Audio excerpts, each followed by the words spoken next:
Welcome to everything. I'm Joyce. I'm CA, and today in this video I'm going to show you how you can run Java programs on Visual Studio Code. So watch this video till end and let's get started.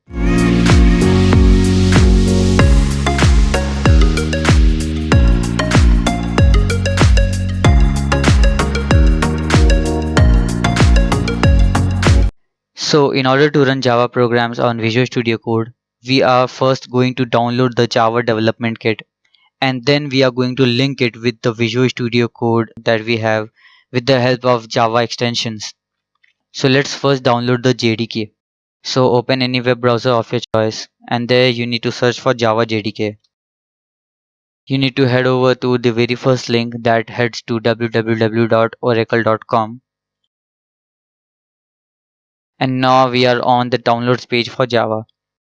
As you all know that Windows 7 as well as all the 32-bit operating systems have been discontinued. So Java is no other.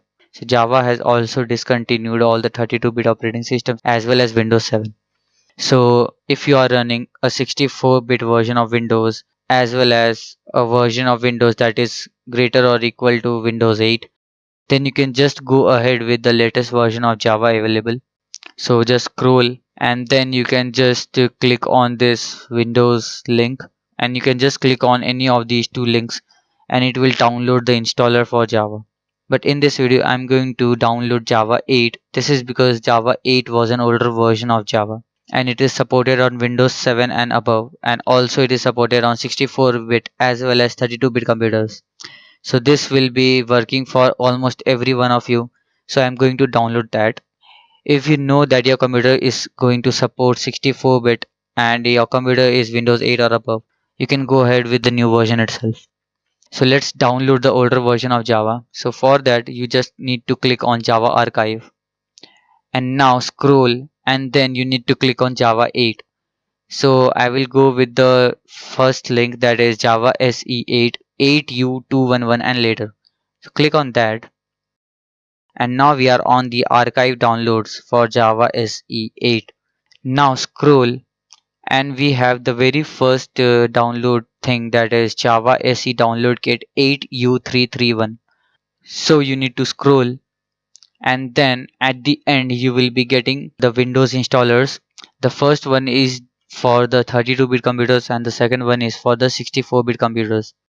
One thing that Oracle has done is that if you are going to download an older version of the Java development kit, then you need to create an account with Oracle. So what you can do is you just need to click on this view accounts, and then you need to create an account with Oracle. So just click on create an account.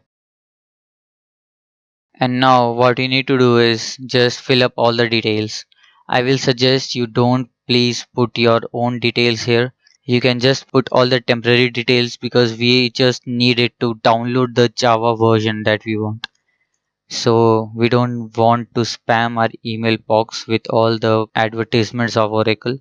You can make use of temporary email services. So you can just Google it and use any of the temporary email services that you like. Just put on the credentials here and then we are good to go. So once you create your account, you first need to verify the email address. So if you are using any temporary mail, then the temporary mail service provides you with the emails that you receive on that particular mail for some time. Like generally it's about 10 to 15 minutes. So just go to that. If you are using your own email address, which I don't think you should, so you can just go to your Gmail and then go to the mail that you got from Oracle, and then once you open your mail you need to click on the verify email address button. So once you click on that, your email address will be verified. Click on continue and your account will be successfully created on the Oracle's website. So just close this tab. Let's just go back to the Java download page for Java 8. So just let's click on this back button. And now we are on the downloads page for Java 8. So we were downloading this version, that is Java SE Development Kit 8U331. So this is the latest version according to the Java 8 that was published, and after this Java 9 was released. So just scroll and you can just click on any of these two links. It depends upon your computers. If you are running on 32-bit operating system, then you can click on this link. If you are running a 64-bit computer, then you can click on this. To determine which bit your computer is running on, open your this PC or my computer in case of Windows 7. Right click on the blank side, click on properties, and in the system type it will be mentioned if you are using a 64-bit version of Windows or 32-bit version of Windows. So you know what you are running on. So just click on the link because I am running 64-bit operating system, so I'll click on this link and then click on this checkbox and then click on this button that says download JDK blah blah blah, and then it will ask you to log in. Click on sign in and it will get you sign in. Now the JDK will be downloaded onto your system. Because I already have an older version of Java 8 downloaded on my system, I'm not going to download it again. The version that I have on my system is 8U221, so it is present at the very end. So once you scroll, you can find that there is a Java SE development kit 8U221.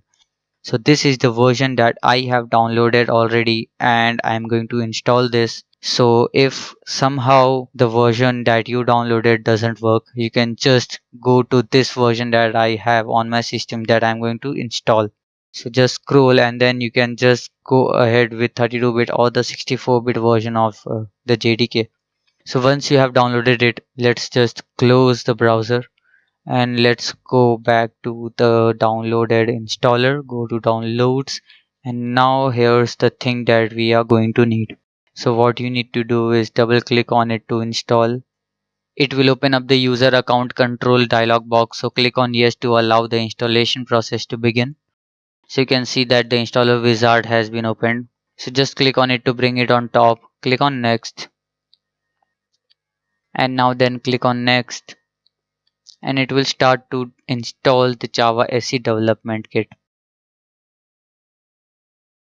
Now it is asking us to install the Java runtime environment. So click on next, and now we have our 3 million devices in front of us.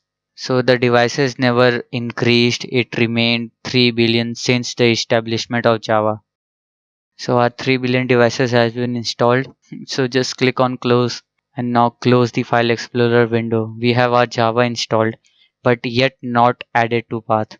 So if you open command prompt and if you run Java, you can see that we get the output, but if you run Java C, it won't. This is because the Java has been partially added to path.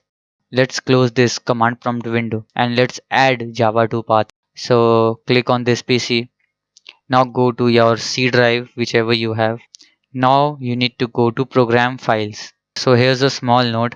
If you are using a 64-bit version of Windows, then you will be having program files as well as program files x86. So if you have installed a 64-bit version of JDK, then you need to go to program files folder. And if you have installed a 32-bit version, then you need to go to program files x86.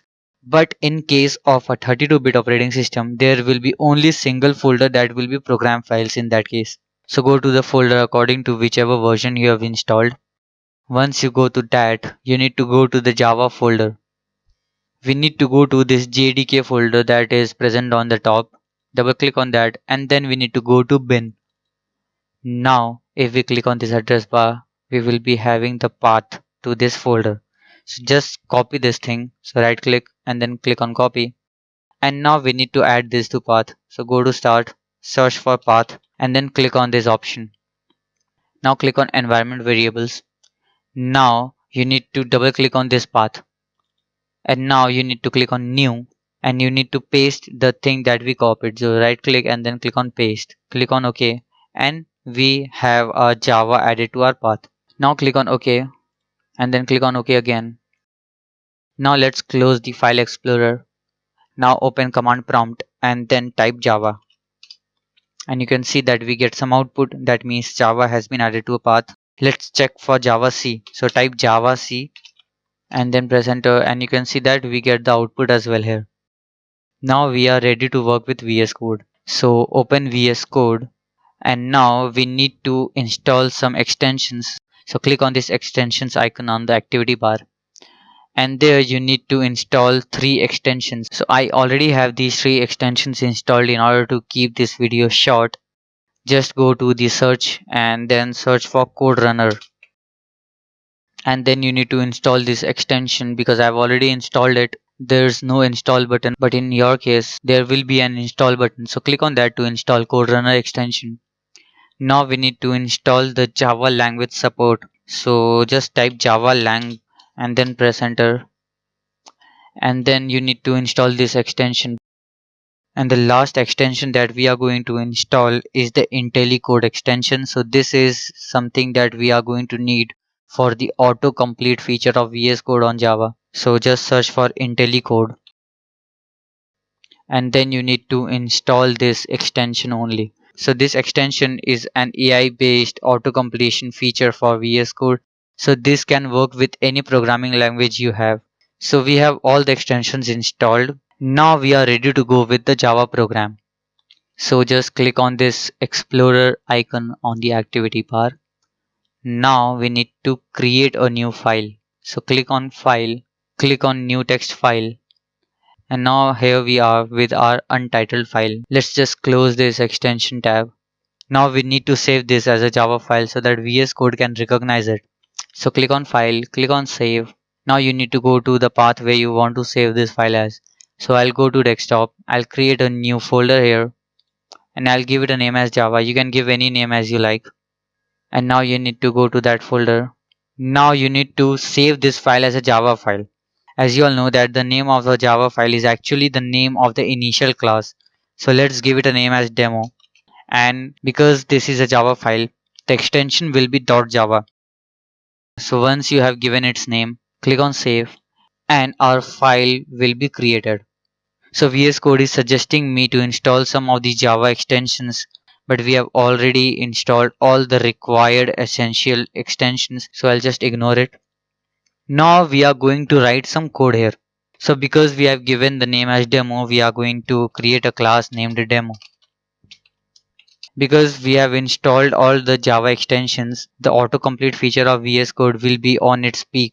So if I type main and I press enter, you can see that the code has been automatically generated. So a very simple program in Java. So let's save this file. And in order to run this file, what you need to do is you need to click on this play icon here. And you can see at the bottom that we have got our output. There are a few things that you need to change in settings. So just click on this settings icon, click on settings, and then we need to search for code runner terminal. Now just click on this checkbox to enable it. Now we need to search for another thing, that is clear previous output. So you need to check this box again. And the last setting that we need to change is save file before run. So search this and click on this checkbox to enable this option as well. So these are the 3 settings that we have to change so that everything works fine. If you are curious to know what these all settings mean, I have already explained these settings in detail in one of my videos where I have shown how to link VS Code with C++. If you want, you can check that video out. I'll give the link of that video in the cards above. You can directly start at this time so that you don't have to watch all the video. You can just get your own stuff there. So close settings, and we are ready to go with our file. So once you click on this play icon again, you can see that we get our output. So this is how you can run a Java file on Visual Studio Code. One thing that might help you a lot is running multiple files at once. So what you can do for that is you need to open a folder in VS Code. So just click on file, click on open folder, and you need to open a folder. So because I've already created the Java folder in desktop, I'll just select that folder as well. The thing that I wanted to share with you is running the file directly from the Explorer pane. So what you can do is just right click on the .java file and then click on run code, and this will directly produce the output. Okay, one important thing that might help you a lot is the shortcut key for running the code so that you don't always have to use your mouse to run the code. So just open the file that we have, And now in order to run the code without having you to click on this play icon is the shortcut that is Control Alt N. So when you press this combination, you can see that the code has been run and we get the output.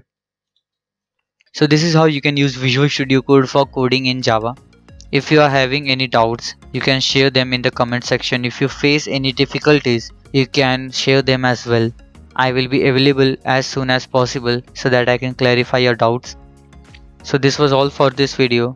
If you are benefited, then please don't forget to leave a like. A sub to the channel would be incredible, and I'll see you in the next one.